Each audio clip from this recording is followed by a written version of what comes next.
Okay. Should be good to go. Good. Mic should be on.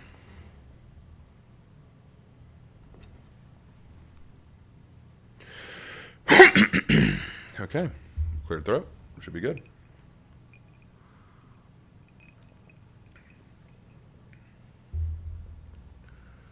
I'm not Lark Shark.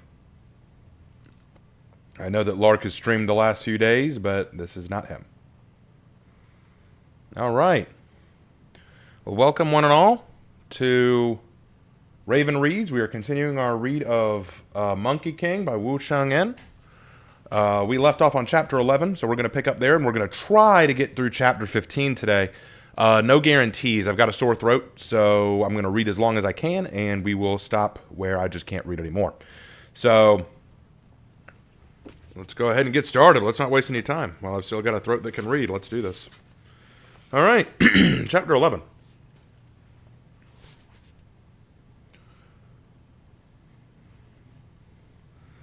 Taizong's soul drifted hazily out of the palace. As he floated along, a company of imperial guards seemed to invite him on a hunt, but after Taizong had gone happily along with them for a good while, they suddenly vanished, leaving the emperor alone and disoriented amid a desert landscape. "Great Emperor of the Tang," a voice suddenly called out to him after some distance away. Following the direction of the voice, Taizong saw a man kneeling by the side of the road. Though he was dressed like an official, black gauze cap, silk robe, rhinoceros horn belt, white-soled boots, he had an unearthly look. A halo of light and mist surrounded him. He was carrying the ledger of life and death. "Forgive me for not picking you up from your palace," the man apologized as Taizong approached. "Who are you?" the emperor asked, "and why are you waiting for me?" 2 weeks ago," the man explained, "a ghost dragon came to my court in the Palace of Hell to file suit against your majesty on account of your having broken a promise to save him from execution. The minister of Hell therefore sent his ghostly constables off to arrest you and try you in the court of Hell. I would have escorted you down myself, but I got a little held up in the office, hence my lateness. My apologies." "Your name and rank?" "My name is Chuzhe. On Earth, I served your father as a country magistrate, and then as vice president of the Board of Rights. Since starting in Hell, I've been a judge of the Capital of Death Circuit." "Enchanted," Taizong smiled, pulling Chuzhe to his feet. "My minister, Wei Zheng, told me all about you and asked me to pass on a letter." He fished it out of his sleeve and gave it to Chuzhe, who read out the contents. "I, Wei Zheng, who does not deserve your esteem, bow to my sworn brother, Chuzhe. I miss you and your conversation greatly. Logistical obstacles, the fact that the worlds of light and darkness are separated by a gulf as wide as the heavens, have regrettably made face-to-face meetings hard to arrange of late. In the years since you died, I have prepared a few unworthy fruits and vegetables as sacrifices to you. I wonder if they have been to your taste. I'm honored that you have deigned to visit me from time to time in my dreams, and was delighted to learn of your infernal promotion. I'm writing now to inform you of the sudden demise of our brilliant Emperor Taizong, whom I expect you will meet when his case comes up for review before the Court of Hell. In recognition of our friendship in the mortal world, I'd like to ask you the small favor of revoking His Majesty's death. Thank you for your time and consideration. Yours, etc., etc." "Since my death, Wei Zheng has taken excellent care of my children, and moreover, written me an exquisitely polite letter," mused Chuzhe. "Please consider your death annulled forthwith." Just as Taizong was thanking him, two flag-waving young men in blue robes approached, trilling out an invitation from the king of the underworld for Taizong to visit the infernal palace. Taizong and Chuzhe followed the young men into a huge metropolis, past a golden-lettered welcome sign that read, "The Capital of Darkness, a Fine City." Rather awkwardly, they passed on the street Taizong's father, Li Yuan, and his two brothers, Jiang Chen and Yuan Ji, painfully aware that while still the crown prince, Taizong had killed both of them in an ambush at the palace gate in order to blackmail their father into abdicating the throne to him. Jian Cheng and Yuan Ji set up Taizong. Only the intervention of a blue-faced, buck-toothed demon drove the vengeful brothers away. After a few miles, they reached the Palace of Hell. It was a magnificent green-tiled building shrouded in crimson mist. Its doors had white jade sills and were fringed with scarlet silk lanterns to the left and right of the entrance. Respectively, a horde of bull and horse heads watched over the palace coming and going, and as Taizong took this all in, the 10 kings of the underworld, with a tinkling of jade girdles and wafering of infernal incense, swished out to bow in their guest. "Your Majesty is the Emperor of all men in the world of light, while we are merely the kings of ghosts in the world of darkness. After you, we insist." No, after you," countered Taizong. Eventually, after much demurring, he accompanied the kings into the reception hall, and all took their designated seats. The Minister of Darkness began by ascertaining from Taizong the facts of the case of the unfortunate dragon. He had committed a capital crime, Taizong self-justified after explaining how Wei Zheng had executed the beast in his sleep. It's not my fault it ended badly for him. Well, the dragon's execution was preordained in his book of death, and we've already sent him on to his next reincarnation. But even though all this was clearly stated in the terms and conditions of his birth, he still insisted on suing you down here for negligence or perjury or some such, which then required you to die so you could appear in the court of the underworld. Process is process. Terribly sorry for the trouble. Kuijin then consulted this section in the Ledger of Life and Death, specifying the lifespan of kings. On reading that Taizong was originally to die in his 13th, the current year on the throne, Kuiju changed his death date to the 33rd year. Following a thorough and rigorous case review, King Yama told Taizong, you're now under 20 years to live. Plus, to return to the world of light at your earliest convenience, Kuiju and our Minister of Defense will escort you. Seeing as he was there anyway, Taizong asked out the longevity of his family. Oh, there's nothing to worry about, except for your sister, who will be paying us a visit very soon. Could I send you a token of my esteem after I return to my palace? Taizong asked. Some fruit, perhaps. We've plenty of melons of various sorts, considered the kings, but we have a hankering for pumpkins, as it happens. Consider it done. They all bowed to one another and went their separate ways. Taizong noticed that the Minister of Defense seemed to be taking him a different way than the one he'd come in. Are you sure this is right? The Emperor asked Kuiju. There is a road into hell, but no way out, the judge replied reassuringly. You can leave only on the Wheel of Transmigration, so that's where we're headed. We thought we'd take you on the scenic route to show you some of the sights of hell as we go.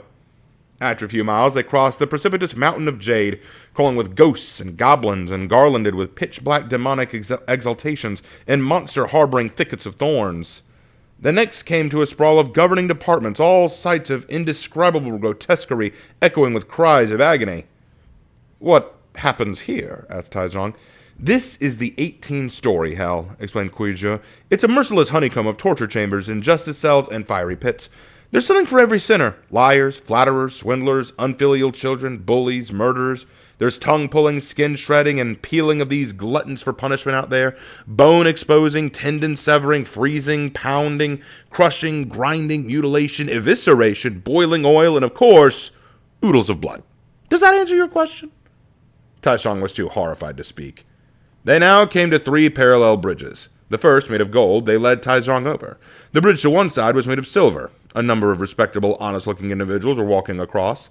The bridge on the other side was wreathed in howls and whimpers, icy winds, and tides of blood churning around in it. What's that? Taizong asked. The bridge of no alternative, Kuiju replied, where the barefoot, wild-haired souls of the damned have to cross. Underneath it runs the bone-chilling river Rancid. The bridge is several miles long and suspended 100 feet above waves of 1,000 fathoms deep, but is only as wide as the span between thumb and index finger. No handrail, of course, or lifeboats patrolling the waters below. The river's depths are populated by fiends hungry for humans, including a breed of iron dogs and brass serpents, with a particular yen for women who had bad-mouthed their in-laws. Taizong was, once more, speechless with terror. Presently, Taizong and his guides reached the city of the dead, where a crowd of broken ghosts, some with severed limbs, some headless, some with their backs snapped by the rack, clamored around Taizong. Save us! He tried to hide behind Kuiju. Oh, these are the impoverished, hungry ghosts of miscellaneous princes and gangsters, the judge explained, who led wicked lives and currently have no hope of reincarnation because no one looks after their memory on Earth. I can get you past them only if you give them some money. But you see that I came empty-handed, replied Taizong. A man in your world, Liang Zhang from Qianfei, Hanan, has reported 13 vaults of gold and silver in hell. If you tell the infernal bankers who you are and I vouch for you, they're sure to advance you a loan, which we can give to the hungry ghost. Taizong promptly signed a chit, borrowed a roomful of gold and silver, and disputed it among the ghosts. All right, let the emperor through, entreated Kuiju. When he returns to the world of the living, he'll hold a grand mass to enable your souls to be reborn, so I'll have no more trouble out of any of you. The ghosts obediently retreated, and Kuiju led Taizong on. A good way further on, they reached the foreking of the 6 paths of karma, an infinite river of humanity, religious and secular, and of animals, birds, and ghosts flowed into the wheel of transmigration. The emperor looked questioningly at Kuiju. So, when you return to life, do remind your fellow mortals about the 6 paths of karma. The virtuous will become immortals, the loyal nobles, the filial will be blessed, the principled wealthy, the just will be reborn as humans, the cruel as demons. And after leading the emperor up to the path of nobility, Kuiju kowtowed in farewell. Our Minister of Defense will accompany you a little farther. Don't forget about the Mass to redeem those hungry ghosts. Your world of light can be at peace only when the cries for vengeance down here have been stilled. Repent of your own wickedness and order your people to do good, to safeguard your dynasty and empire." Taizong promised faithfully. Then the Minister of Defense helped him mount a black-maned chestnut horse, and they galloped up to a riverbank. "Hurry back to Chang'an while you still can," the minister urged him. When Taizong refused to move, he was stared as, if mesmerized, at a pair of golden carp. The minister grabbed one of his legs and yanked him into the river, whose fast-flowing current took him directly back to the mortal world. In the court of Chang'an, meanwhile, a throng of officials in the palace room were gathered around the coffin of the emperor, discussing when to crown the prince. "I wouldn't do anything too hasty if I were you," advised Wei Zhang.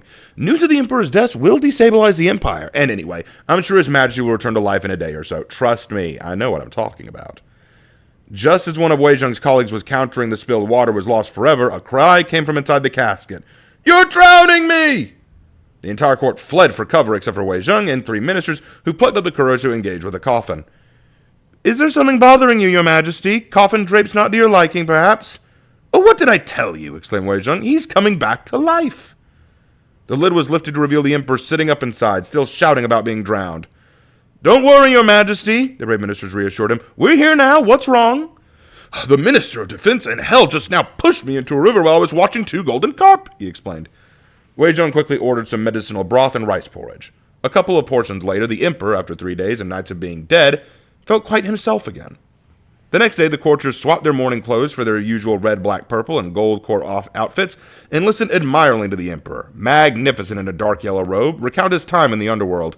Seized with a new determination to rule virtuously, Taizong then declared a general amnesty for the empire's prisoners and granted all those under sentence of death a year's stay of execution to give them time to go home and put their affairs in order, before returning to the execution ground to receive their just deserts. Taizong then legislated for the welfare of orphans and married some 3,000 palace women to military officers. He also issued an edict informing his subjects about the inevitability of retribution for villainy and rewards for good works, and the empire became a universally better place.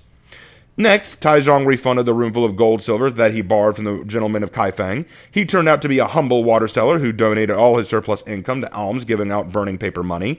That was how he had built up such an extraordinary fortune in the netherworld. Taizong then advertised for a volunteer to deliver the promised pumpkins to hell. A few days later, a man named Liu Quan from a wealthy family of central China came forward. Not long before, he had scolded his wife for indiscretion in giving a monk a gold hairpin at their front door, and she had promptly hanged herself in shame and anger, leaving behind a pair of grief-stricken young children. Liu Quan was so remorseful that he was more than happy to leave this world to become an infernal fruit courier. Following the emperor's instructions, he placed 2 pumpkins on his head and some money up his sleeve and swallowed poison. Soon enough, his soul reached the gates of ghosts, the pumpkin still in his head. "Who dares approach?" roared the sentry. "I came on the orders of Taizong of the Tong to deliver pumpkins for the delegation of the kings of hell." All smiles. The demonic doorman ushered them into the palace of darkness, where Liu Quan presented the pumpkins, as a token of the emperor's gratitude for his holiday in hell. A delighted King Yama beamed. "Your emperor is a man of his word." He then politely asked Liu Quan about himself. On hearing Liu Quan's tragic story, the Minister of Hell immediately had Liu's wife, Li Qilan, shown in. When the couple had touched reunion, King Yama consulted the Ledger of Life and Death and discovered that an administrative error had been made, for both Li and Liu were supposed to live up to ripe old ages, and quickly asked the clerk to restore their life. But there was a hitch, the minion revealed. Because Li's been dead too long, her soul no longer has a body to go back to. "Not a problem," determined King Yama. "The Emperor's sister Yu Ying is due to die at any moment now. Qilan can take her body." And the administrator led Liu Quan and his wife away to implement this technically complex reincarnation procedure.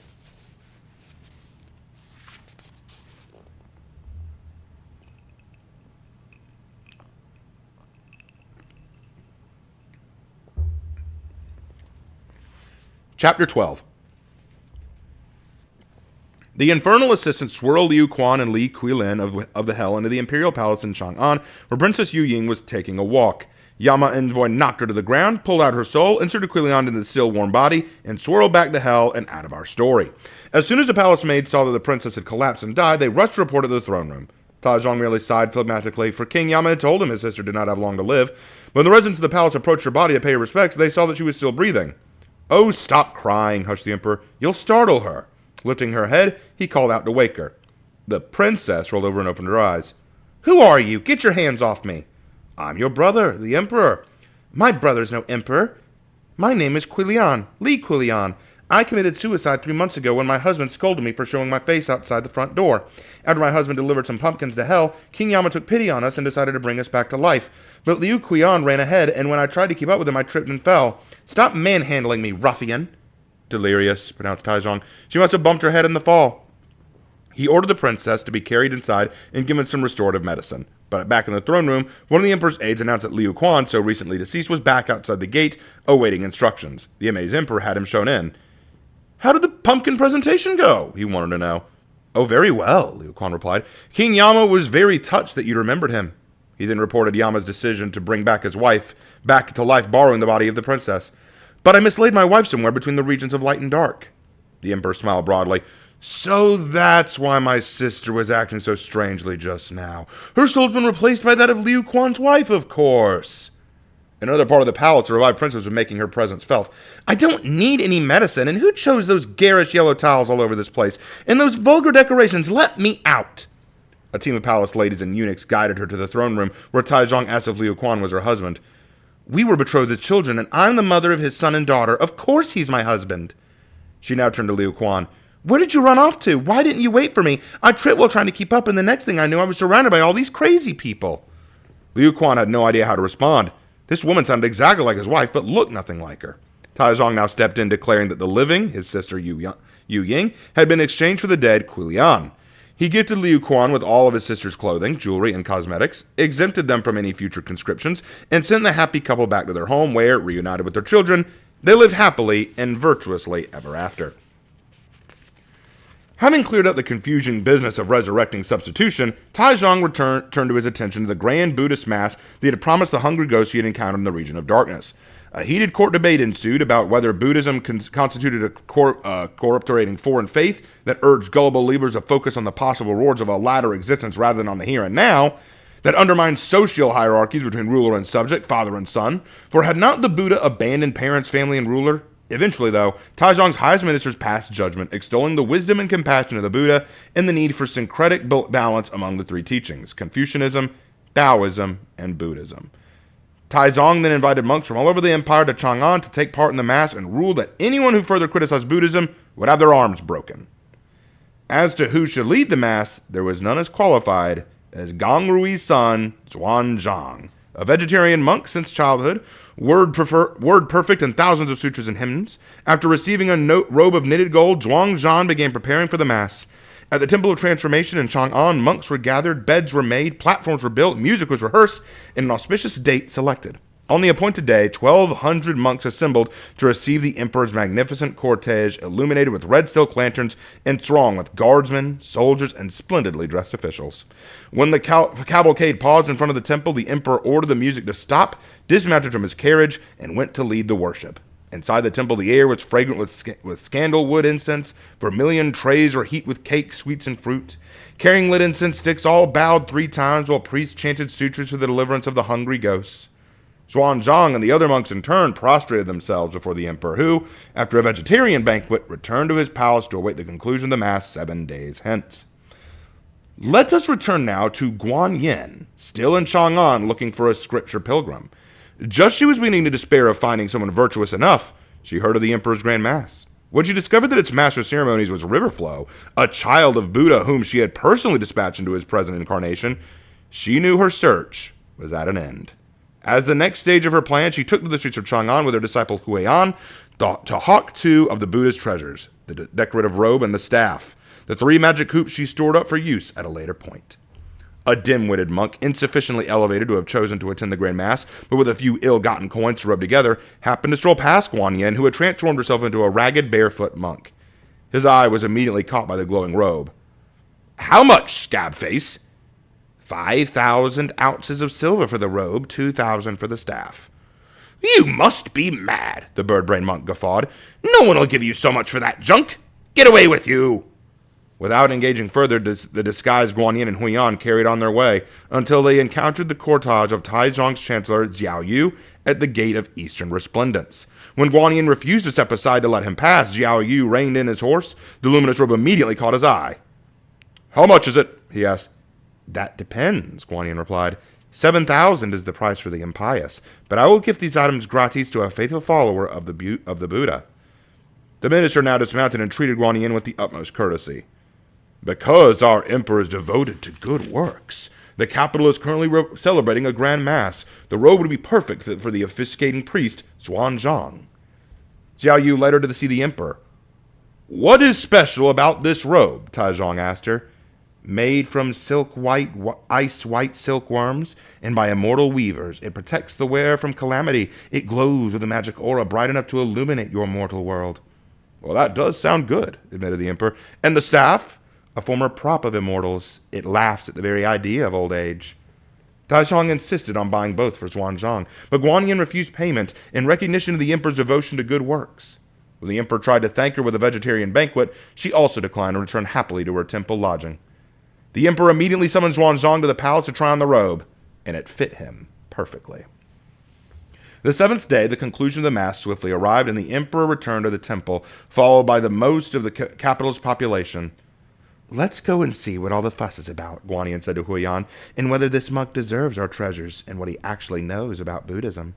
When they arrived, Xuanzang was busy preaching about this and that. Now the Sutra of Life and Deliverance for the Dead, now the Heavenly Chronicle of Peace, next the Scroll of Merit through Self-Cultivation.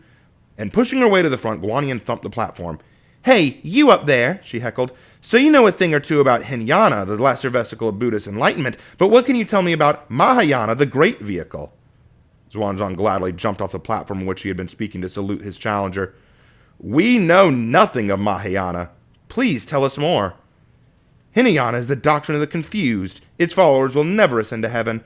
Only the Mahayana can break the endless cycle of transmigration. Fortunately, I possess 3 collections of these teachings. The Tripitaka. At this point, the temple security officer hauled off the 2 disguised mendicants to be interrogated by Taizong at the back of the temple. You're the monk who brought the robe, aren't you? Why are you breaking up the mass by arguing with our priest? Your priest does not know the path to salvation, Guan Yin told him without bowing first. For that, you need my Tripitaka, the scriptures of the great vehicle. And where are they? The emperor asked. In Thunderclap Monastery in India, the Western Heaven, the home of the Buddha. These teachings can unravel 100 grievances and dispel unimagined calamities. Well, can you recite any of it from memory? Guan Yin and Huyan now rose up, took their actual forms, and hovered beautifully above the crowd on auspicious clouds. How wonderful! Gasped all present, including the emperor, kneeling, bowing, and burning incense. Taizong called quickly for a skilled painter to sketch a true likeness of the Bodhisattva, but as soon as the artist lifted his brush, the vision vaporized, leaving only a slip of paper drifting down on the breeze. On it was written the following message. Greetings, Emperor of the Tang. 108,000 miles west of here, wonderful texts speak of the Mahayana. Once distributed throughout your empire, these sutras will deliver the ghosts of the damned from hell. He who is willing to seek them will become a golden Buddha. Let's pause the mass in our pursuit of virtue until someone has brought back these miraculous scriptures, decided the emperor. But who will go? Asked his officials. Though entirely useless, Xuanzang instantly spoke up, I volunteer to fetch these treasures that will secure the empire in perpetuity. The emperor immediately raised Xuanzang to his feet and bowed 4 times to him. For such sacrifice and service, we will become brothers. I swear on my life to reach the Western Heaven, Xuanzang responded, overwhelmed. If not, I will never return home and instead pass straight to hell. The beaming emperor now returned to the palace to prepare Xuanzang's travel documents and await an auspicious day for his departure. Xuanzang meanwhile went back to his own temple, which was buzzing with the news of his pledge. Did you really volunteer to go to the Western Heaven? One of his disciples asked him. The way is full of tigers, leopards, demons, and monsters, wide rivers, and huge mountains. Will we ever see you again? I have made a solemn oath, said Xuanzang. I must repay the emperor's generosity by serving the country. If I fail, I will be damned to eternal perdition. Remember, the active mind conjures up demons. The still mind extinguishes them. I may be gone for 2, 3, 7 years, or forever. But if the pine tree inside our gate points eastward, you'll know that I'll be back soon. The next morning at court, Taizong wrote out a document describing the mission and stamped it with an imperial seal granting free passage to its bearer. The stars are auspiciously aligned today for the start of a long journey, the Department of Astronomy reported. The emperor immediately summoned Xuanzang into a throne room, presenting him with his travel permit, a purple gold begging bowl, 2 attendants, and a horse, and told him he should leave immediately. The emperor and his officials personally saw Xuanzang out of the city wall, where the monks from Xuanzang's temple were waiting with luggage containing winter and summer clothes. When all was ready for the pilgrim's departure, the emperor lifted up a cup of wine. "Do you have a nickname that your friends call you by?" he asked. "I fear I do not," apologized Xuanzang. "Well, Guan Yin called the scriptures you are seeking the Tripitaka. How about I call you that? One brother to another." The newly renamed Tripitaka thanked the emperor, but was unwilling to drink the wine, for his religion dictated abstinence. "Make an exception today," the emperor insisted, "so that I can send you off properly." Tripitaka was about to drain the cup when Taizong gathered a pinch of earth from the ground and sprinkled it into the wine. He laughed at the confusion on Tripitaka's face. "When will you return from the west?" "In 3 years," Tripitaka predicted optimistically. "You have a long way to go," the emperor told him. "Cherish a pinch of dirt from your motherland above myriad ounces of foreign gold." Now understanding the gesture, Tripitaka drank the wine and set out from the city gate.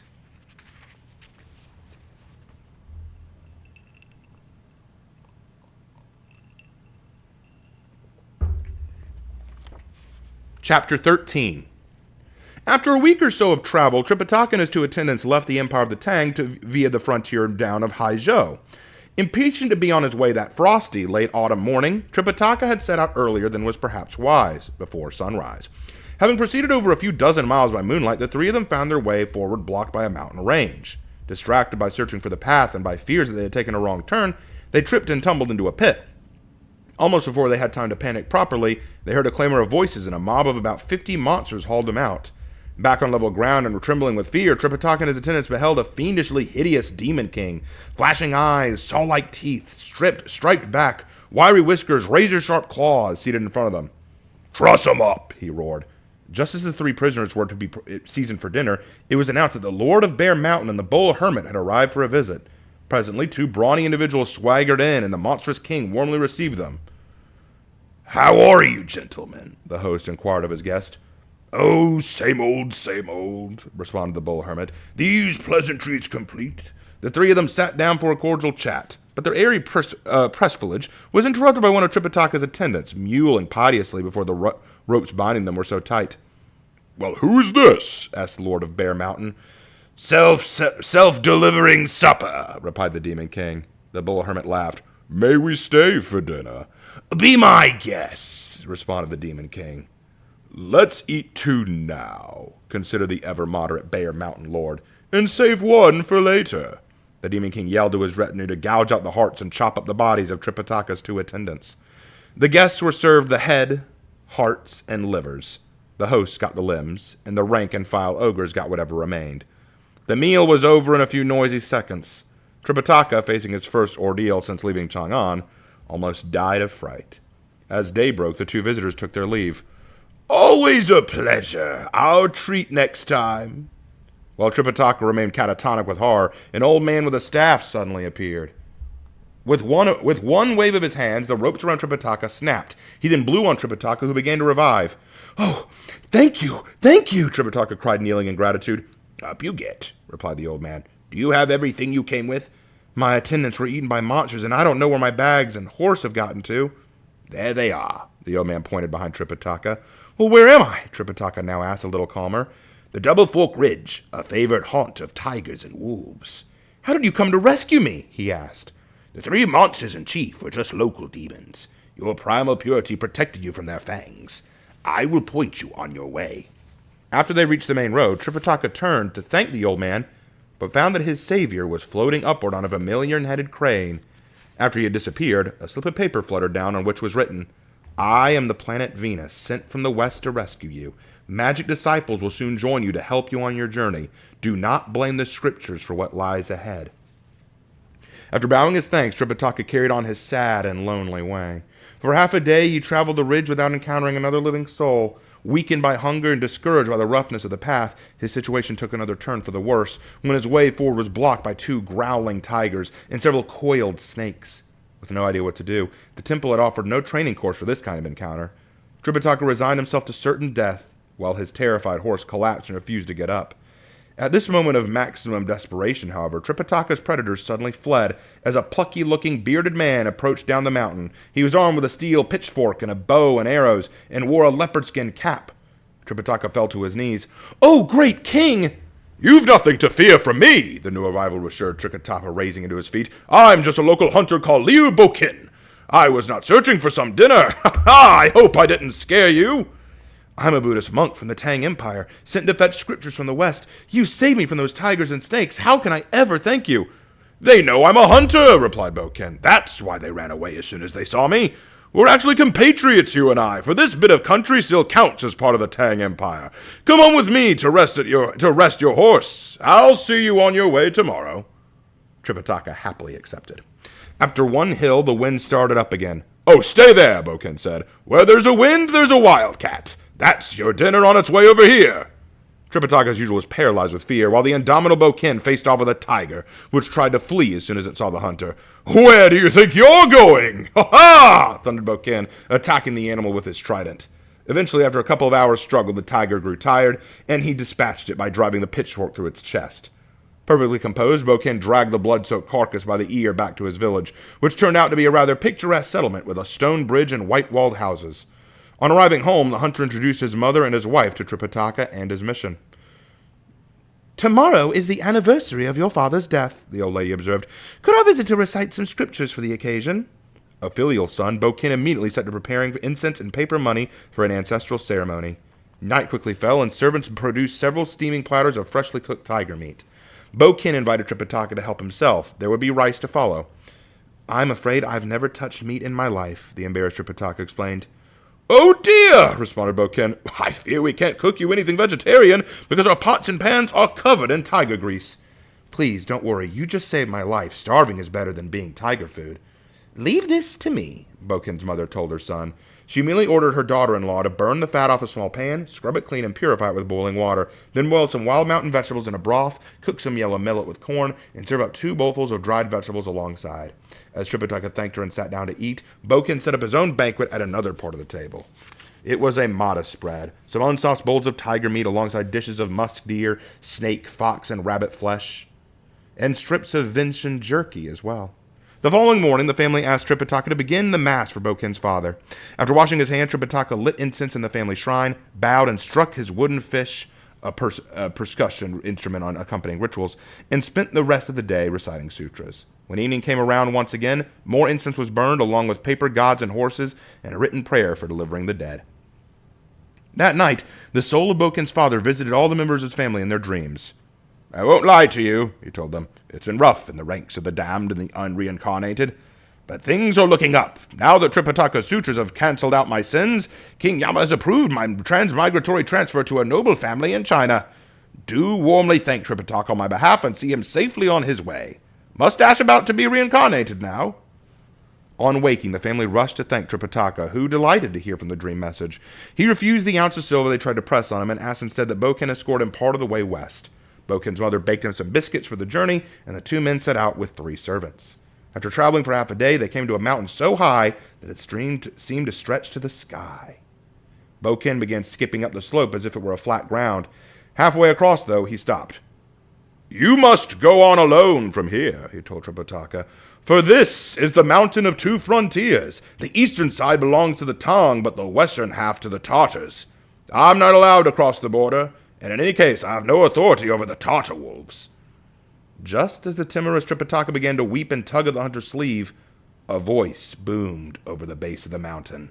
"Master! Master!" Whose voice was it? Read to find out.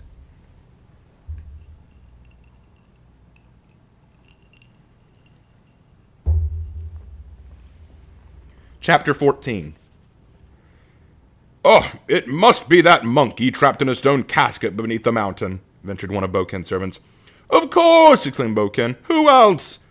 "What monkey?" asked Tripitaka. "Well, before the Tang Emperor conquered the West and renamed this the Mountain of 2 Frontiers, the ancient called it 5 Phases Mountain. Apparently, around the time that Wang Mang usurped the throne for the Han, this mountain fell from heaven with a magic monkey impervious to heat and cold trapped beneath it. Local spirits kept watch over him, feeding him iron pellets and copper juice when he got hungry and thirsty. Let's pay him a visit."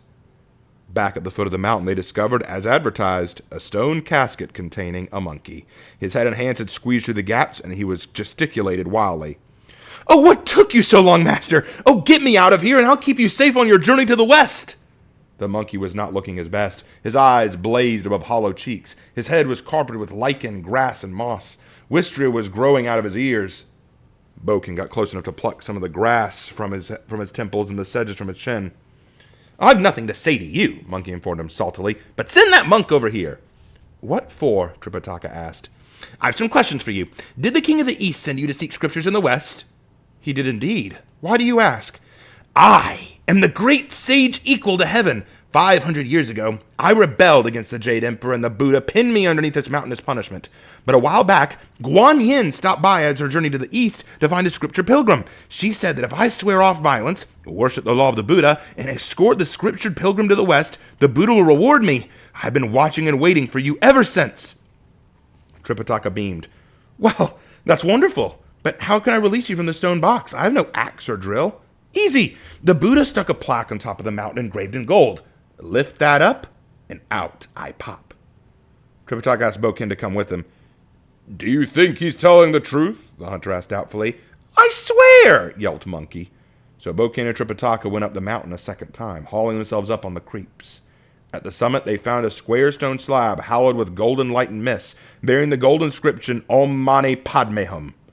Facing west, Tripitaka kneeled next to it and prayed, "If this monkey is fated to be my disciple on my journey to the west, permit me to lift this stone and take him with me to Soul Mountain." He then lifted the stone with perfect ease, and a moment later, a scented wind snatched it into the air. "I am the jailer of Monkey," intoned a disembodied voice. "His punishment ends forthwith. I will return this seal to the Buddha." After kowtowing to heaven, Tripitaka and Boken made their way back down to the stone casket beneath the mountain to tell Monkey the good news. "Good. Best keep your distance while I break out," Monkey warned them. Boken led the party some 5 or 6 miles away. "Keep going," Monkey called out to them. After Tripitaka and the others had left the precincts of the mountain entirely, they heard a huge crash, as if the earth were splitting. Then a naked monkey appeared kneeling before them. "Monkey is free!" After cowing 4 times to Tripitaka, he sprang up again. "Ah, thanks for looking after my master," he hailed Boken, "and for pulling grass off my face." He then gathered up Tripitaka's luggage and strapped it onto the back of the horse, who cowered with fear. Given Monkey's past experience as a heavenly stable hand, both mortal and immortal horses submitted to him. "Now that you've acquired such an, distinguished disciple, I'll take my leave," Boken said to Tripitaka. "Deepest thanks," Tripitaka bowed to him. Boken returned to the bow, and then went their separate ways. Tripitaka and his new, still naked disciple set off across the mountain of 2 frontiers. Soon enough, yet another tiger presented itself, snarling and swishing its tail. Tripitaka on horseback cowered. Monkey, by contrast, was delighted. "Don't worry, master. He's just here to deliver some clothes." He pulled the needle-shaped iron out of his ear with one wave, and it became a thick cudgel. "Time to give my precious a little exercise after 500 years' rest." He strode up to the tiger. "Where do you think you're going?" While the tiger crouched as if mesmerized, Monkey with one blow smashed its brain and teeth into gory porridge. Tripitaka rolled off his horse in terror as Monkey's deadly speed. Monkey now dragged the dead tiger over. "Oh, do take a seat while I undress him." "But he's not wearing any clothes," protested a puzzled Tripitaka. Monkey pulled out a hair and with one magic breath turned it into a sharp carving knife. With a few deft cuts, Monkey removed the tiger skin in one piece. After slicing off the head and paws, he was left with a large square. A little big, he considered, holding it against himself. After cutting it in 2, he wrapped one of the pieces around his waist like a kilt and secured it with a belt made from the length of a roadside vine. "Ha ha! Onward, master!" he cried. "I'll borrow a needle and thread to sew it up properly at the next house we pass." With a twist of his fingers, the iron cudgel shrank back to the size of a needle, which he slipped inside his ear. He now shouldered the luggage himself and asked Tripitaka to mount the horse. A question came to Tripitaka as they walked. "What happened to the cudgel you hit the tiger with?" With a happy laugh, Monkey explained the provenance of the weapon and its names. "It came in pretty handy when I rebelled against heaven because I could shrink it and grow it as I required." "And how come that tiger froze as soon as it saw you?" Tripitaka asked. "Ha ha! I can defeat dragons and tigers and churn rivers and oceans. I can read a person from a glance at their face. I can discern truth from sounds. I can grow as big as the universe or shrink to smaller than a hair. I've mastered infinite transformations and can turn invisible and visible at will. Killing that tiger was Child's play. Give me a proper challenge, and I'll show you what I'm made of. All this was music to Tripitaka's ears, easily frightened ears, and the two of them barely noticed the day drawing as they walked and chatted. It's getting late, observed Monkey. There should be a house in the copse of trees ahead. Let's ask to spend the night. He marched up to the door. Hey, open up! An old man leaned on a bamboo staff, came to the door. One glance at Monkey, bulbous muzzle, red eyes, freshly frayed tiger skin kilt, and the old man began babbling fearfully about demons. Oh, don't be afraid, sir, Tripitaka assured him. I'm a monk, and he is my disciple. The old man gazed somewhat reassured at Tripitaka's handsome, guileless face. But what sort of temple accepts monks as ugly as that? Tripitaka now explained where he had come from and where he was going, and asked to stay for a night. That eyesore of a disciple of yours doesn't look very Chinese to me, said the old man doubtfully. I'm the great sage equal to heaven, you dim geriatric, scowled Monkey. And anyway, we've met plenty of times before. When you were young, you gathered firewood and carried vegetables right in front of me. What? I'm the monkey from the stone casket on the mountain of two frontiers. Recognize me now? You do look a little familiar, conceded the old man. But how did you get out? After Monkey had relayed his experience of the past 500 years, the old man called his wife and children together to join them for a congenial vegetarian meal. Oh, one more thing, said Monkey. As I haven't had a bath for 5 centuries, would you heat some water so that my master and I can wash? Basins were duly brought on. Oh, and could you lend me a needle and thread? The freshly bathed Monkey continued. The old man quickly produced these items. Monkey slipped on the white shirt that Tripitaka had been wearing before his bath, neatly hemmed, the bottom of the tiger skin kilt, and tied it around the waist once more with a piece of vine. How do I look? He asked Tripitaka, parading about the room. Oh, never better, applauded the monk. If you don't mind wearing second-hand things, you're welcome to keep that shirt. Ha! Thanks, sang Monkey. This has been easily the best day I've had in half a millennium. And once he'd found some hay for the horse, the entire household retired to bed. The next day after breakfast, the two set out once more.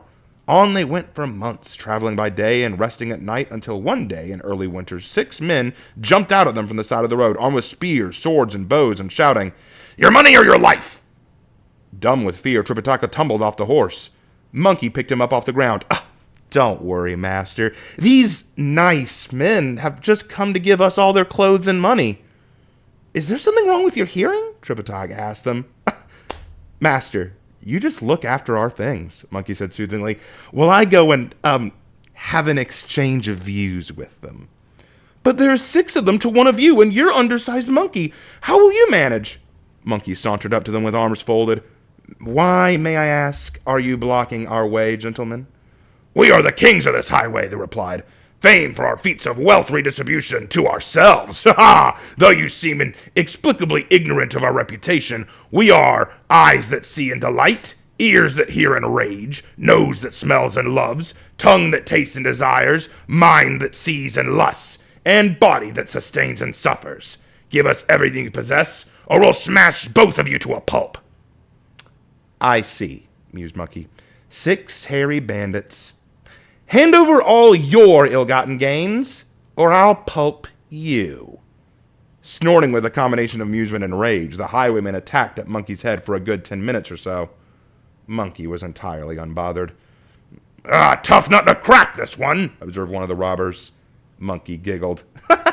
You must be tired after all that exercise. Let me show you this needle of mine. While the robbers looked at one another in confusion, Is he an acupuncturist? We're not ill. Monkey pulled the magic iron from his ear and turned it into a thick iron cudgel. Monkey's turn, he whooped. Though the robbers tried to flee, Monkey caught up with every one of them, beat them to death, stripped them of their clothes and valuables, and returned beaming to Tripitaka. Job done, master! Onward! What horror have you committed? Gasped Tripitaka. You could have just chased them away. How can you hope to become a Buddhist monk if you take lives so recklessly? What if someone bumped into you in a crowded city and you lashed out like this again? I'd be an accessory to the crime. Well, if I hadn't beaten them, Monkey Arback, they would have beaten you to death. Well, I would rather die than use violence on others, Tripitaka shot back primely.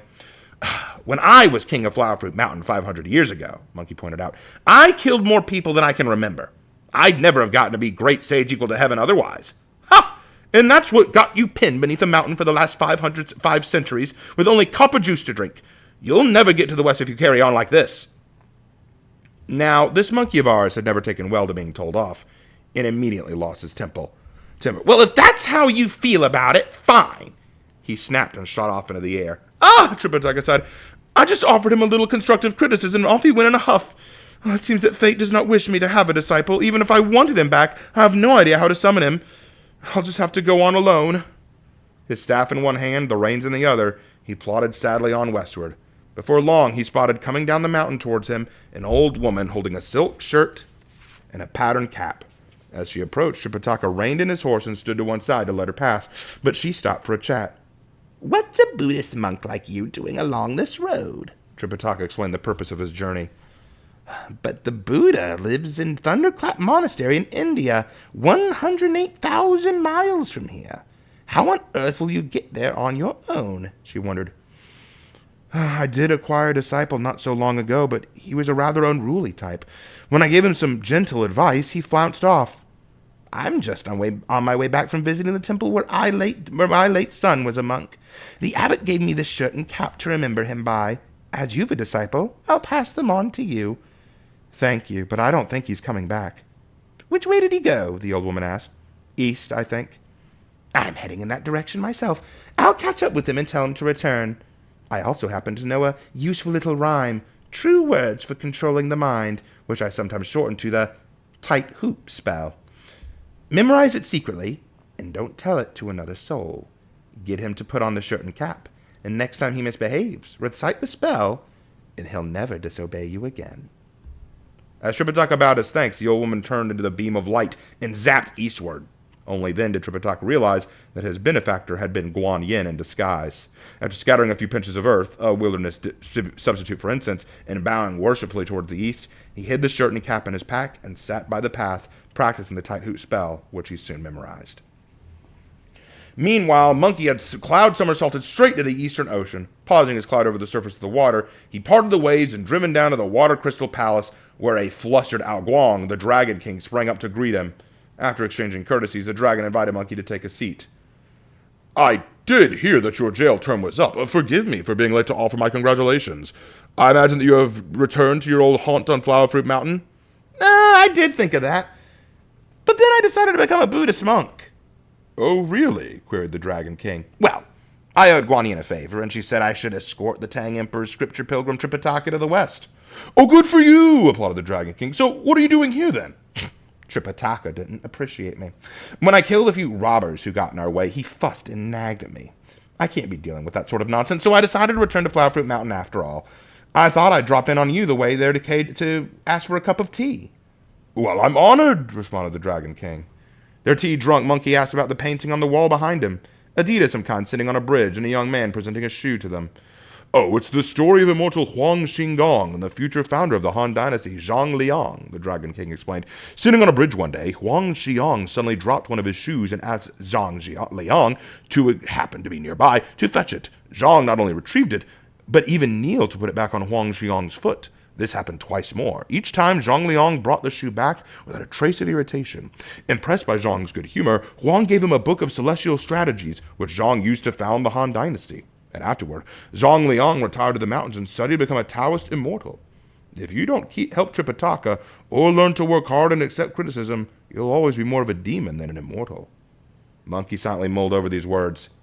Only you can decide, the Dragon King continued, but don't jeopardize your long-term future in the pursuit of instant gratification.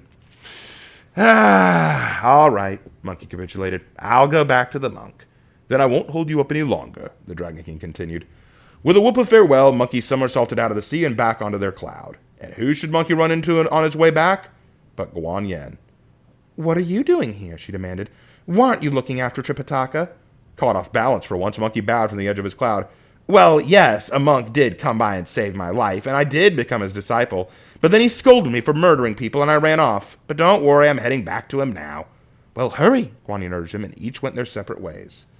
An instant later, Monkey found Tripitaka, who was sitting despondently by the roadside, more or less where he'd left him. Why aren't you on the move? Monkey asked. I didn't dare advance without you, Tripitaka explained. Maybe I was a little sharp just now, but where did you go? Oh, I just dropped in on the Dragon King in the Eastern Ocean for a cup of tea. Buddhists don't lie. You've been gone less than an hour. How could you have gotten to the Eastern Ocean and back and drunk a cup of tea in that time? I can travel 108,000 miles in a single cloud somersault, said Monkey, smirking. You can just go off and get a cup of tea wherever you like, whined Tripitaka, while I sit here and starve. Well, I'll go bake some food for you then. No need for that, Tripitaka now said. We've still got the biscuits that Bokin's mother baked for me. Fetch me some water, and we'll set off after I've had a bite to eat. While Monkey rummaged for the biscuits in the pack, the luminescent shirt and pattern cap caught his eye. Ooh, are these from the East? Oh, they're just a couple things I've had since I was a boy, Tripitaka lied glibly. The cap enables you to recite scriptures without having to learn them. The shirt enables you to perform Buddhist rites without practicing them first. Oh, let me try them, dear master, wailed Monkey. If they fit you, you're welcome to them, Tripitaka replied. Monkey pulled off Tripitaka's old white shirt and replaced it with the silk one, which fit him perfectly. The instant that Monkey put on the cap, Tripitaka sat down his biscuit and began instantly reciting the tight hoop spell. Ow! Ow! Ow! Ow! Ow! Ow! My head hurts! My head! Howled Monkey. After a few more renditions of the compassionate Tripitaka, Monkey was rolling around on the ground in pain, ripping at the cap, fearing that he might break the golden hoop within. Tripitaka stopped his recitation, and the pain stopped too. Monkey now touched his head. It felt like a gold wire was now tightening around his crown, and however hard he tugged, it would not come off, as if it had taken root around his scalp. He pulled the staff out of his ear and tried desperately to pry off the hoop. Now afraid that Monkey might manage it, Tripitaka resumed his recitation until Monkey was somersaulting and cartwheeling in agony, eyes bulging, face and ears flushed scarlet. Taking pity on his disciple, Tripitaka desisted once more. You cursed my head! Raged Monkey. That's a bit strong, protested Tripitaka. I was only reciting the tight hoot spell. Do it again, asked Monkey. Soon enough, he was begging Tripitaka to stop. Now will you listen to me? Asked Tripitaka. I will! No more mischief? I wouldn't dare! Monkey's heart, however, still plotted rebellion. The next instant, he turned the iron into a cudgel and was about to bring it down on Tripitaka's head when the Buddhist pilgrim grabbed the spell and Monkey collapsed helplessly to the ground once more. Ah, mercy, mercy! I've learned my lesson! I'll never try to sneak up and kill you again! Ah, who taught you this trick? An old woman I passed on the road just a moment ago. Ah, that's Guan Yin, I bet! What's she got against me? I'm gonna make her pay! Think about it, Tripitaka reasoned. She was the one who taught me the spell. If you pick a fight with her, she'll turn your brain to soup. There was wisdom in this. Monkey could see it. He now kneeled before Tripitaka. So she's tricked me into going west with you. Oh, you win this time, but you mustn't torture me for no good reason. All right, agreed Tripitaka. Help me onto the horse and let's be on our way. Dropping all further thoughts of insurrection, Monkey gathered himself and the luggage together, and the two of them carried on westward.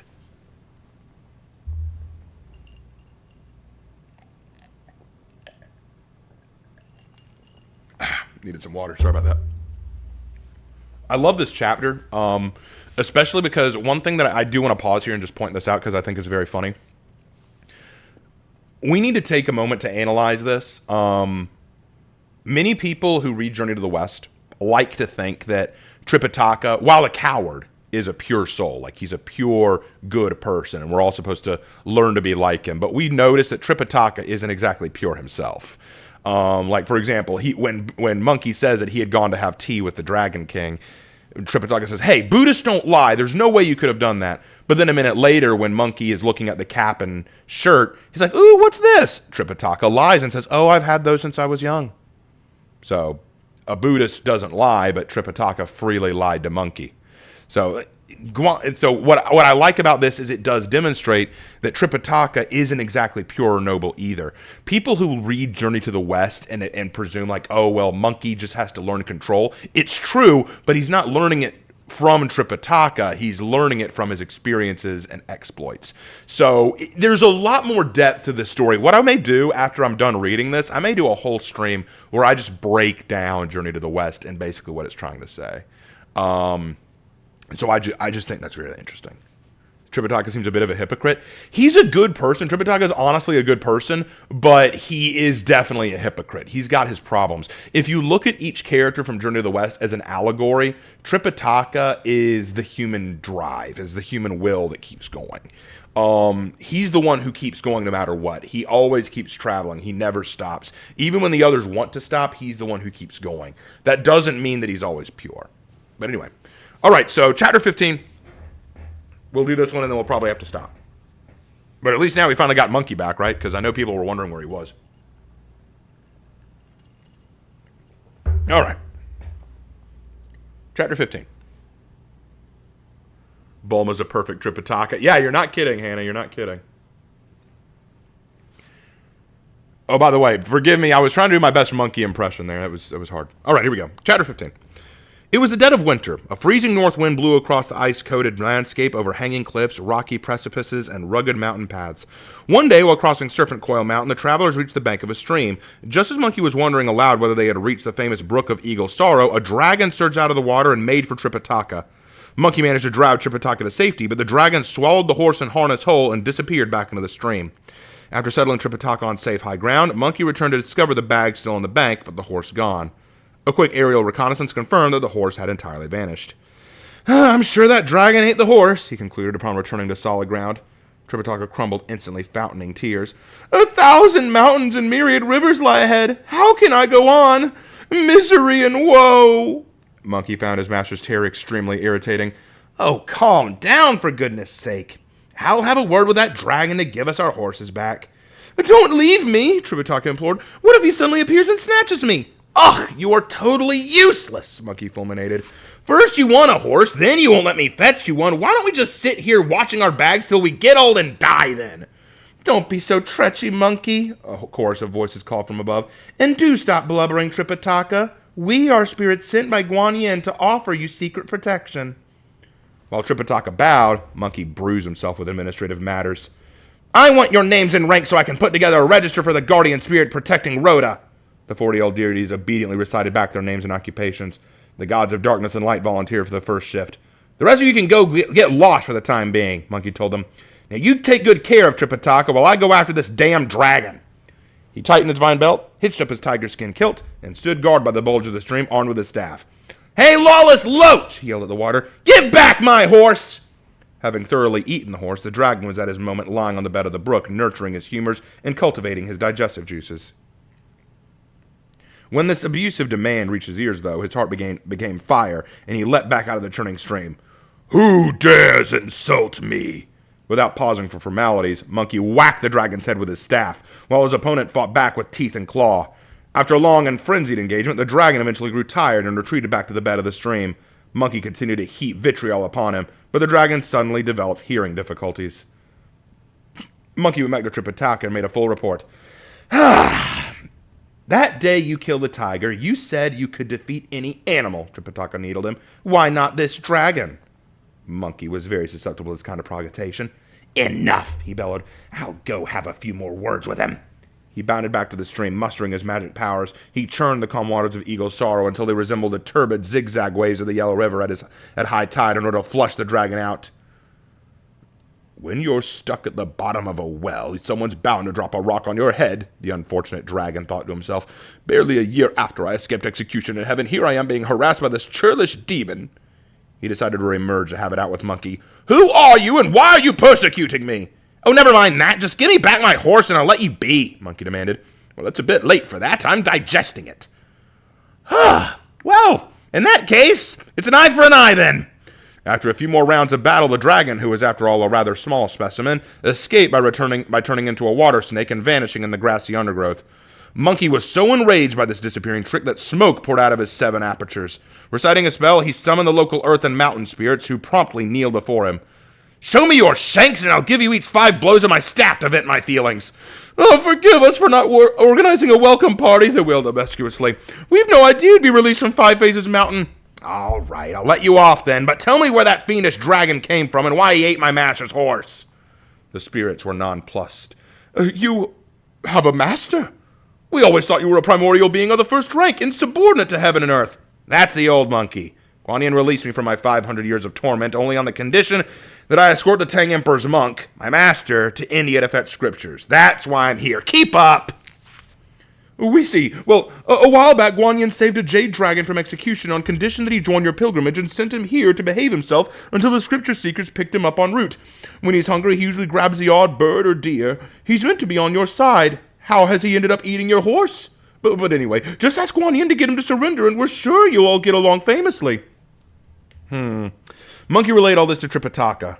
Hardly had the indomitable monkey begun to mule with how hungry and cold he was getting for waiting for Monkey to return, when one of his protectors, the gold-headed guardian, intervened from midair.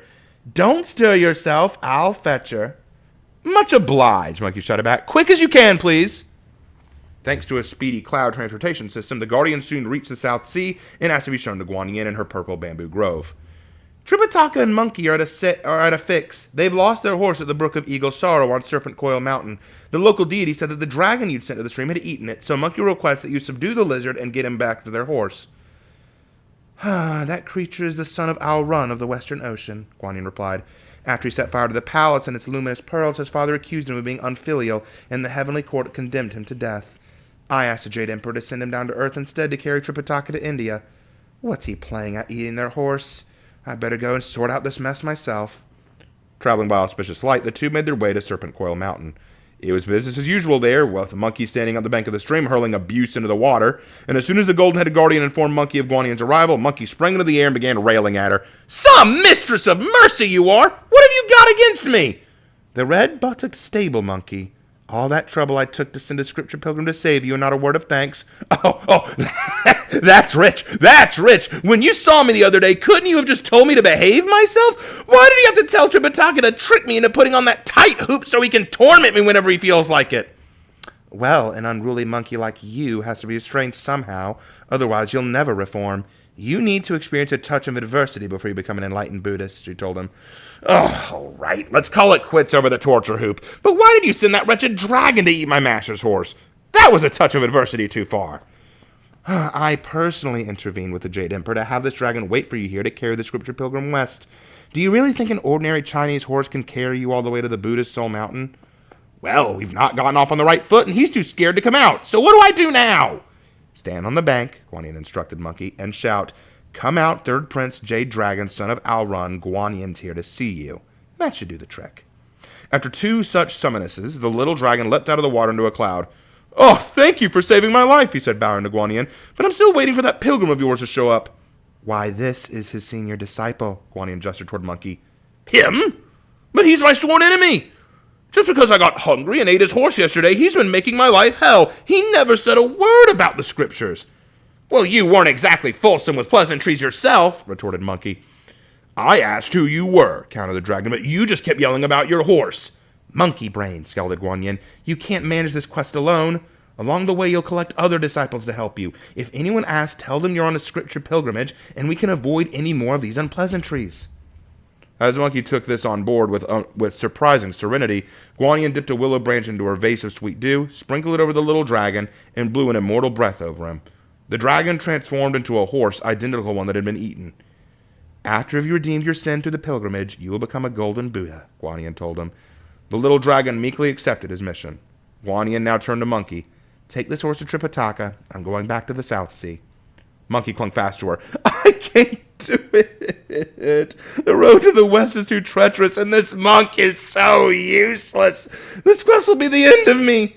"In centuries past," chided Guan Yin, "you are hungry for enlightenment. Do not waste your gifts now that heaven has forgiven your previous transgressions.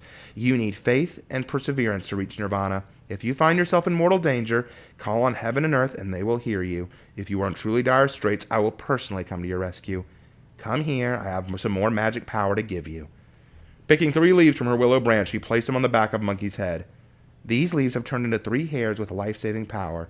When all seems hopeless, they will not fail you." A little mollified, Monkey thanked Guan Yin, who disappeared amid swirling colored mists and scented breezes, and led the new horse to Tripitaka. And that is chapter 15. Do y'all want me to go to 16? Do y'all feel up for a 16th reading?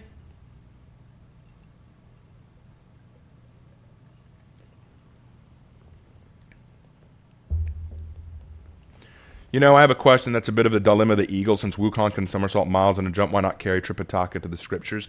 That's actually an excellent question. And it very is the same answer as the eagles. The point of the mission was that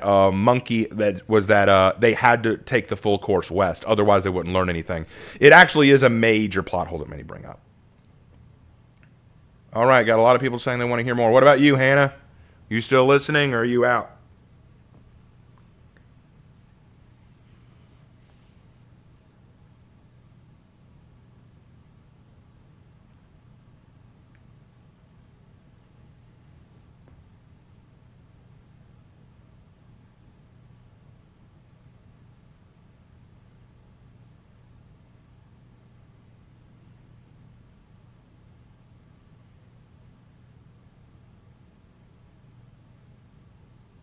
Let's do one more? All right, one more. Chapter 16. Let's go. For a few months, they journeyed peacefully on, meeting only barbarians, Muslims, wolves, tigers, leopards, Larcenius monks, and the Taoist bear spirit of Blackwind Mountain. The days passed into early spring. Peach and apricot blossoms lit up the forest, willows budded, and birds chattered. As dusk fell one evening, Tripitaka spotted a settlement up ahead.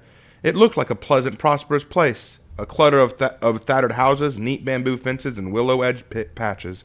Well-fed pigs and chickens dozed in pens and coops. Cows milled peacefully about.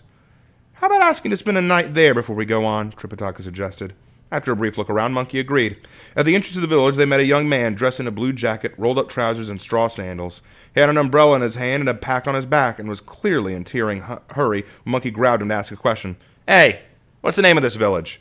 "Can't you ask someone else?" The man snapped back, trying to struggle free. "Calm down," Monkey smiled genially. "Something's clearly eating you. If you help us, maybe we can help you." "It never rains but pours," the man raged. "I'm being tormented by my relatives, and now this monkey's joining in." "If you can prise open my paw," proposed Monkey, "I'll let you go." Try as he might, pummeling and scratching, the testy young man could not escape from Monkey's grip. "Look," Tripitaka intervened, "someone else is coming. Let's ask him instead and let this one go." "What's the fun in that, master?" Monkey twinkled. Realizing that resistance was futile, Monkey's captive finally became informative. "Oh, fine. This is the village of Gao in the kingdom of Tibet. Most of the inhabitants are called Gao, hence the name. Now can I go?" "You're clearly on your way somewhere. First tell us where you're going and why." And so the hapless passerby told his tale. "My name is Gao Kai, and I'm a relative of Mr. Gao, the biggest landowner around here. 3 years ago, a monster moved in with him and demanded his youngest daughter, only 17 at the time, and not yet betrothed in marriage. My illustrious kinsman was unhappy about this on a couple of levels. For one, having a demon as a son-in-law made the family look bad, and for another, it meant Mr. Gao had no hope of hobnobbing with his in-laws. The monster first ignored Mr. Gao's request to have the marriage annulled, then locked up the daughter, his wife, at the back of the house, and for the past half-year hasn't allowed her any contact with her family. So Mr. Gao gave me a few ounces of silver and told me to find an exorcist to get rid of his problem-in-law. I haven't had a moment's peace since. The 3 of our 4 I've hired so far have all turned out to be buggers. He's just given me roasting and told me to find someone better, and then you held me up with your questions. Now do you see why I'm not in the best of moods? Can I go?" "Well, your luck has returned," said Monkey. "It just so happens we are doctors in demonology. Go and tell your clansmen that we are holy monks sent by the Emperor of the East to fetch Buddhist scriptures from the West, with a particular speciality in defeating monsters and subduing fiends." "Truly?" Gao Kai asked doubtfully. "Lead on," commanded Monkey. Not having any better ideas, Gao Kai picked up his things and took the 2 of them to his front door. "Well, stay out here while I announce you." Gao Kai ran directly into the venerable Mr. Gao. "What are you doing back here, you waste of space?" the irritable old greeted him. The ill-started Gao Kai explained the encounter he just had at the entrance of the village. "If they are who they say," Mr. Gao mused, "they should have remarkable powers." After quickly donning a black silk head cap, a scallion white robe of Szechuan silk, cinched with dark green sash, and a pair of rough hide boots, the head of the house strode out to greet his guests. "Your Holiness!" he exclaimed to Tripitaka, bowing.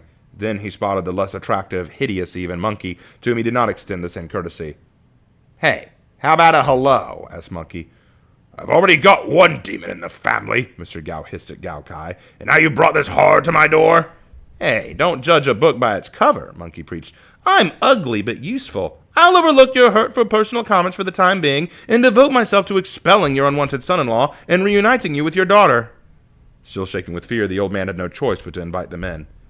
Free as you like, Monkey sauntered into the house, tethered to the horse to the pillar, and drew up a couple of chairs for himself and Tripitaka. "You certainly know how to make yourself at home," observed old Mr. Gao. "Anyway, I understand from my junior kinsman here that you have come from the land of the East." "Indeed," replied Tripitaka. "My emperor has commissioned me to seek scriptures from the Buddha in India. We would much appreciate a night's lodging before we go on tomorrow."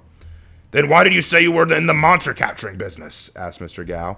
"We thought we might as well capture the odd monster while we're about, just for fun," intervened Monkey. "How many do you have for us?"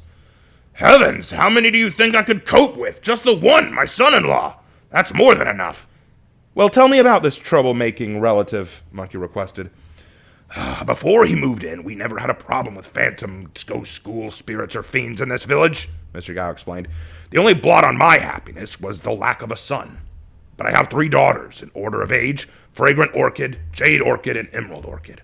The older 2 left to live with their in-laws after marriage. But we always hoped that the husband of the 3rd would marry into our clan and move in with us to help out around the house, look after us in my old age, and continue the family name of Gao. Well, 3 years ago, a passably good-looking, if slightly stout fellow turned up at our door. He said he came from Fuling Mountain and his surname was Pig. He had no family of his own and offered himself as a live-in son-in-law.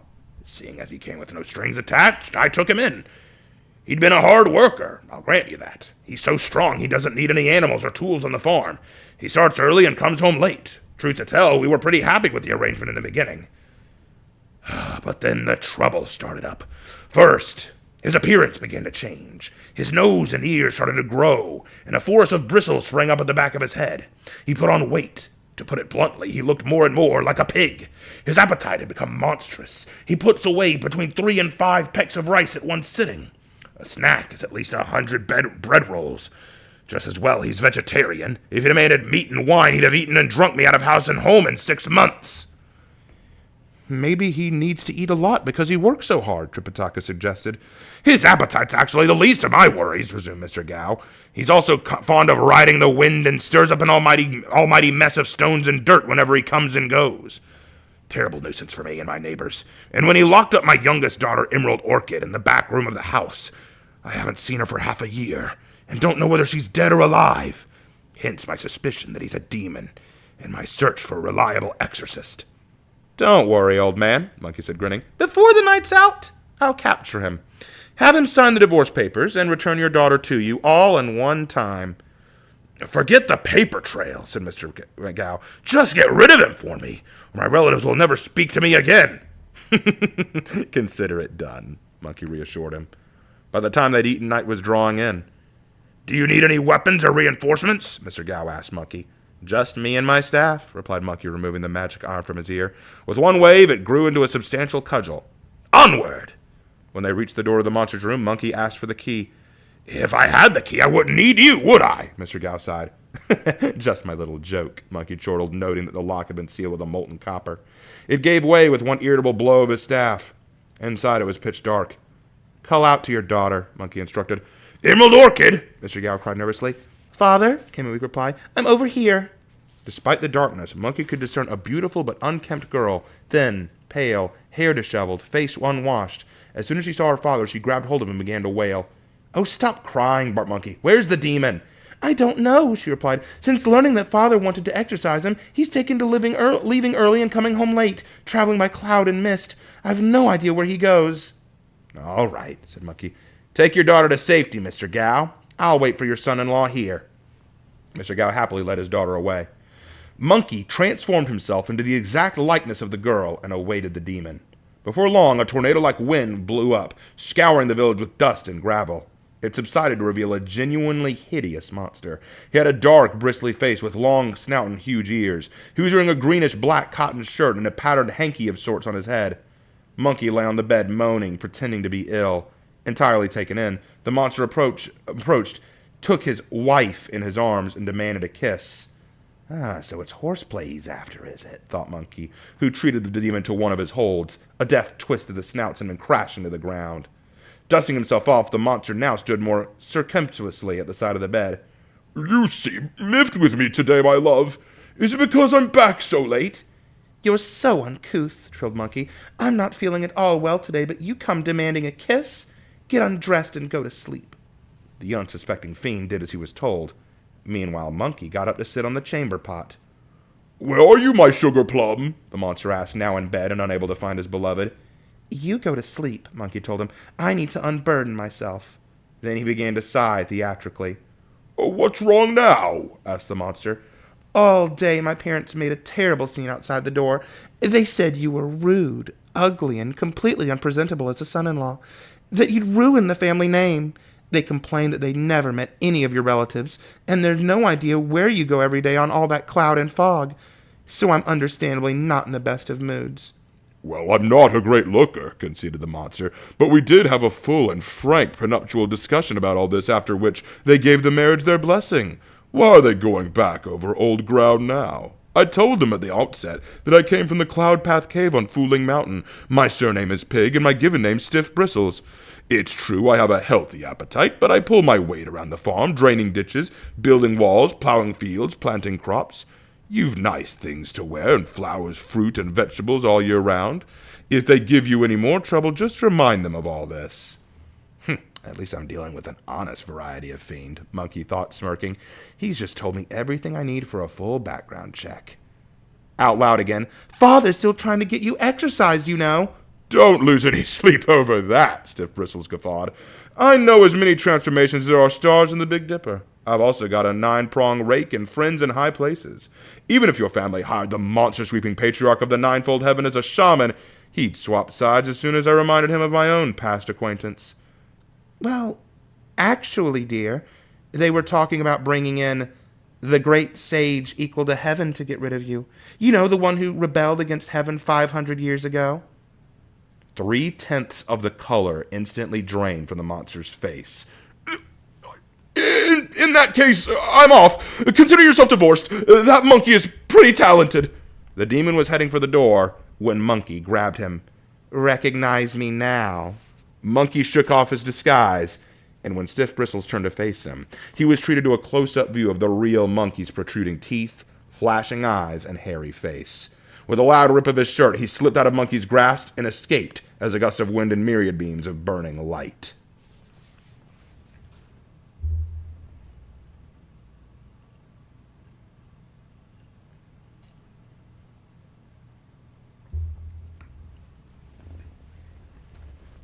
And that's the end of chapter 16.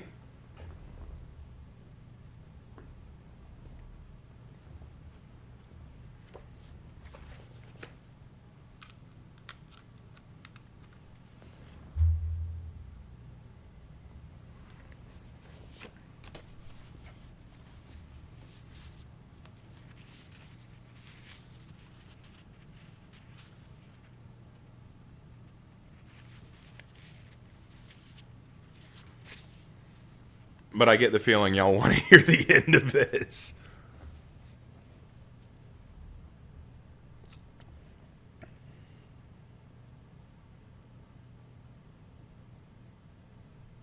Yes, you done goofed, Pig.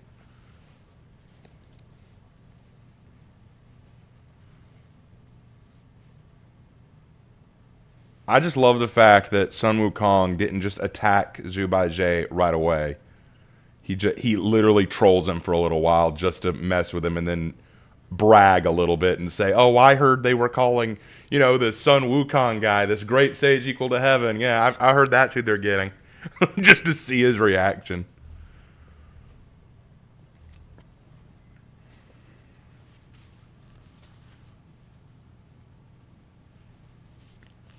Well, let me see. How long is chapter 17 is not that long. Tell you what, we'll read chapter 17, but then I'll have to stop. So chapter 17, and then that's it. Okay, let's get this done. Chapter 17.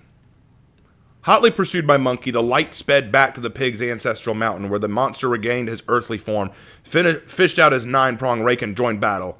Cursed fiend, hollered Monkey. Where did you come from, and how do you know my name? What powers do you have? Confess, and I may spare your life. In between clashes, the pig demon's full story came out. How his youth had been misspent in idleness and indulgence until, encountering the teachings of an immortal, he mastered the mysteries of alchemy and ascended to heaven. There the Jade Emperor appointed him Marshal of the Heavenly River, his top naval command, which is how he knew of Monkey. The rake he was fighting with was a handy, heavenly piece of equipment, a gift from the Jade Emperor himself. Its handle was forged by Lao Tzu, its 9 prongs by the gods of darkness and light. But then Stiff Bristles had gotten reeling drunk at a peaches banquet. A celebration that, on a separate occasion, had also led to Monkey's downfall, and made repeated passes at Chang'e, the famous beauty who lives on the moon. Sentenced to death for rowdy behavior, he was reprieved at the 11th hour thanks to the intervention of the Gold Star of Venus. Punishment was commuted to 2,000 lashes and banishment to Earth, at which point he took a wrong turn on the path to karma, ended up being reborn as a hog. Eventually at dawn, the exhausted pig monster turned into another gust of wind, swept inside his cave home, shut the door tightly behind him, and refused to reemerge. Tripitaka will be awaiting for news, thought Monkey. I'd better update him before I come back to finish the job. Having spent the night talking of this, and what with Master Gao, Tripitaka had not slept a wink. Just as he was starting to wonder about Monkey's whereabouts, the latter dropped into the courtyard and marched into the hall. He then surmised all that he had learned and done about the monster's true immortal identity in the fierce mountain battle. We've much obliged to you for having chased the monster away, responded Mr. Gao. But what if he comes back? I'd still rather you capture him just in case. I'll give you half of everything I own. What about seeing things from the monster's side? Suggested Monkey. Oh, granted, he has a large appetite, but he's saved you a lot of money over the years. After all, he's an immortal, and he's done a great deal of work around the farm without harming your daughter. Quite a catch, I'd say. How about a bit of live and let live? But people will say that Mr. Gao has a demonic son-in-law. It's embarrassing, Mr. Gao responded. Why don't you finish the job off? Tripitaka asked Monkey. Monkey giggled. Just playing Yama's advocate. I'll bring him to heel, don't worry. He returned to the mountain in one leap. With a judicious application of his staff, he returned the pig's cave door to dust. Come on, you rice bucket, let's resume battle. The taunt woke the pig monster from a deep sleep. Freshly enraged, he ran to the cave entrance, dragging his rake behind him. Breaking and entering is a capital offense, he yelled at Monkey. Monkey laughed back at him. Pigs in glass houses shouldn't throw stones. You forced a girl into marriage. No matchmakers, no gifts. Enough, you bristle splitting, the pig monster spat back. I'm going to rake you till your soul melts and your spirit leaks away. Here's my head, Monkey responded genially. Let's see how much melting and leaking ensues. The pig monster brought the rake down with all his strength on Monkey's skull. Sparks flew as it bounced straight off. That's quite a head, the pig monster muttered weakly. You know, back when I rebelled against heaven, Monkey exulted, I consumed the elixirs, peaches, and wine of immortality. After I was captured, the heavenly spirits chopped, sliced, skewered, and burned me. There wasn't even a speck of surface damage. A 49-day roasting in Lao Tzu's brazier of 8 trigrams and gave me blazing eyes, a head of bronze, and arms of iron. Oh, do have another go at hitting me in the head. This is fun. But I thought you lived on Flower Fruit Mountain when you weren't making life hell in heaven. What are you doing all the way out here? Monkey has mended his ways and converted from Taoism to Buddhism. I'm escorting a priest called Tripitaka from the Tang Empire to collect scriptures from the Buddha in the West. We happened to ask for a night's lodging from old Mr. Gao, who immediately mentioned his daughter and asked me to arrest you. Dropping his rake, Stiff Bristles was suddenly all smiles. A scripture pilgrim, you say? Could I trouble you for an introduction? Seeing Monkey's puzzlement, he explained his change of tack. Guan Yin persuaded me to convert to Buddhism and to help escort the scripture seeker to the West to atone for my crime through good deeds.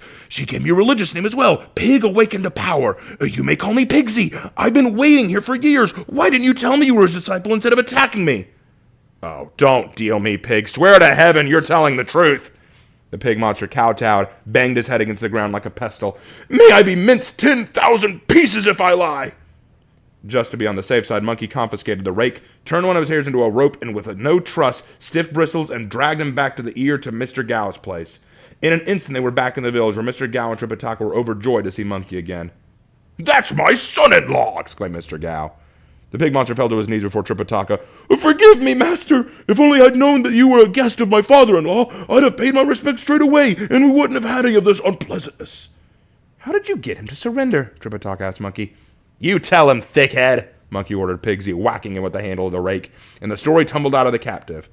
Tripitaka immediately offered Guan Yin a prayer of thanks and asked Monkey to untie their new disciple. With one shake of Monkey's body, the rope fell off and returned to him as a hair. The pig monster bowed again to Tripitaka and then to Monkey as a senior disciple. I've been a vegetarian since taking holy orders from Guan Yin, Pigsy told Tripitaka. I trust you won't mind if I start feasting on flesh again now that I found you? Out of the question, exclaimed Tripitaka, said Monkey. After treating his guest to a decidedly vegetarian banquet, Mr. Gao produced a lead lacquer tray heaped with 200 ounces of gold and silver to thank Tripitaka and Monkey for solving his domestic problem. Tripitaka refused to accept it. Wherever we go, we beg for food. We cannot accept money. But Monkey gave a handful of the cash to Gao Kai, his original informant. Thanks to you, we've gained a disciple. Take this. It'll keep you in sandals for a bit. Save any other monsters you meet for me. Pigsy was not prepared to be so austere. You got a good few years of toil out of me, he said to Mr. Gao. Monkey here ripped my shirt last night. My shoes are in pieces. Cough up some replacements, will you? His ex-father-in-law could not comply fast enough. Delighted with his fine new clothes, Pigsy began strutting around the courtyard. Send my best to the in-laws. Look after the old wife. If the scripture thing doesn't work out, I'll come back to her. Stupid rice bucket, fulminated Monkey. Always wise to have a plan B, justified Pigsy. Stop wasting time, chided Tripitaka. We must be on our way. Pigsy shouldered the bags on a carrying pole. Tripitaka mounted the horse, and Monkey led the way to the west, his iron staff across his shoulders. And that was chapter 17, and I will have to pause there. My throat's a bit sore, and I've been reading for a while, so we will call it there. Whoo-wee, doggies. Unfortunately, I will say this. While I do, like I said before, while I do like this version because it's a lot easier for your average reader to digest, I do hate that it skips a lot. It skipped quite a few chapters. Like, there are several chapters that it jumped over. And I understand why, because if it went into every single chapter of Journey to the West, it would be excruciatingly long. And some of the chapters really are pretty slow. It skipped, I think, 3 or 4 chapters to get to the pig part. But anyway, yeah, so that is what we're going to call it. We are about halfway through the book, I believe. So, my goodness, we've made some progress. Anyway, that's going to call it there. We are done. I hope you guys enjoyed.